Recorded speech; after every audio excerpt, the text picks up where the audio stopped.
Bonjour à tous. Nous voilà maintenant à la veille de la fête de Sukkot, la fête des cabanes. Il y a quelques jours, nous venons de célébrer la fête de Kippour. Ces 40 jours dans lesquels le peuple juif a prié, réparé, pour se rapprocher encore une fois de Dieu en lui demandant de ne pas faire attention aux erreurs qu'on a pu commettre durant l'année écoulée et prendre sur soi des bonnes résolutions pour la nouvelle année, 5777. Le jour de Kippour, le jour le plus important, nous avons tous prié avec ferveur, concentration, pour obtenir de Dieu la meilleure signature pour le meilleur contrat pour la nouvelle année. Et nous voilà, la fête de Sukkot, laquelle la Torah nous dit qu'on a le devoir de se réjouir, d'être joyeux. Zman simchatenu, le temps de notre joie. Si on repart depuis le début du calendrier, en commençant par le premier mois, Nissan, la fête de Pessah, pas une seule fois la Torah nous mentionne le devoir de se réjouir. Arrivons 49 jours plus tard, à la fête de Shavuot, là, la Torah effectivement mentionne une seule fois le fait qu'on a le devoir de se réjouir. Arrivons à la fête de Sukkot, et là voilà que la Torah nous donne le devoir, pas une fois, pas deux fois, mais 3 fois, qu'on doit se réjouir. Vesamarta bechagecha, tu dois te réjouir dans ta fête, être joyeux. Et la prière nous décrit même que c'est le temps de notre joie. Tout d'abord, comment nous pouvons passer d'une extrême à l'autre? D'un côté, la fête de Kippour, il y a à peine quelques jours, où ce n'était pas du tout une fête joyeuse. C'était une fête sérieuse, dans laquelle tout le monde se concentrait sur la prière avec ferveur, pour demander à Dieu de pardonner le passé, prendre sur soi des bonnes résolutions pour l'avenir, mais en aucun cas la joie. Pourquoi, tout d'un coup, nous devons tous se mettre à danser et chanter, à tel point que la Torah nous dit que tout celui qui n'a pas vu la joie de Sukkot au temps du temple, il n'a pas vu une joie de sa vie. Et nous avons le devoir de nos jours de se réjouir. Alors, comment et pourquoi? En effet, le calendrier, aujourd'hui, même si c'est peu connu à l'époque, tournait autour de tout ce qui est l'agriculture.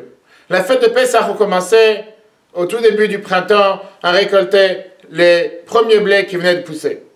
À la fête de Shavuot, on commençait à récolter les fruits après déjà une longue période de chaleur. Et la fête de Sukkot, là c'était le moment où on devait tout faire rentrer à l'intérieur dans la grange stockée pour l'hiver qui allait arriver.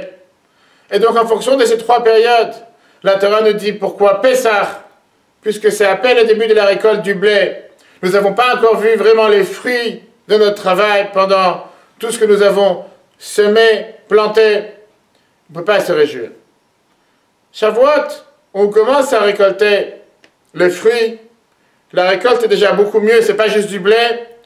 La Torah nous donne le devoir effectivement de se réjouir une fois. Quand arrive la fête de Sukkot, et là on voit tout ce qui a poussé pendant l'été, tout ce qu'on a emmagasiné, tout ce qu'on a recueilli, rassemblé pour pouvoir passer tout l'hiver. À ce moment-là, nous sommes pleins de joie. C'est la raison pour laquelle, à cette occasion, la Torah nous donne le devoir à 3 reprises de se réjouir. Alors tout ça était bien beau à l'époque.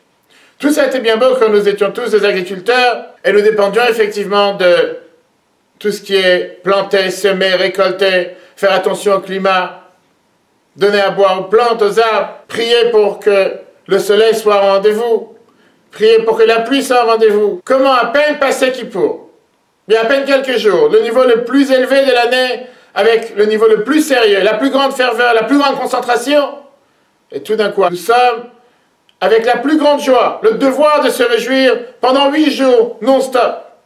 Comment passer d'un extrême à l'autre? Le Rabbi, en 1977, exactement il y a 40 ans, pendant la fête de Sukkot, a donné une explication merveilleuse.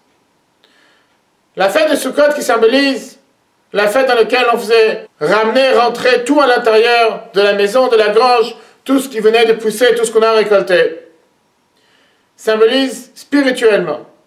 Une fois qu'après 40 jours, depuis le début du mois d'Elul, jusqu'à Kippour, nous sommes élevés chaque jour encore un niveau et encore un niveau, pour atteindre le niveau le plus élevé le jour de Kippour.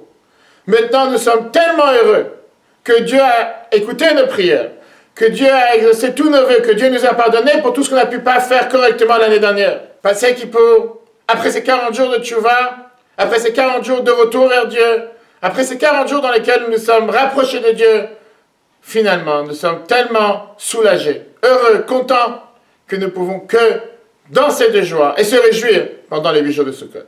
Voilà la raison pourquoi la Torah nous donne le devoir, particulièrement à la fête de Sukkot, de se réjouir et d'être joyeux. Que Dieu fasse que nous nous réjouissons tous ensemble ce Sukkot, dans le temple, avec Mashiach, et tout le peuple juif réuni. Et à ce moment-là, comme les sages nous disent, que tout celui qui n'a pas vu la joie qu'il y avait dans le temple lors de la fête de Sukkot n'a pas vu de joie de sa vie, que nous méritions tous ensemble voir cette joie cette année, Sukkot à Yerushalayim. Chag Sameach, et à la semaine prochaine.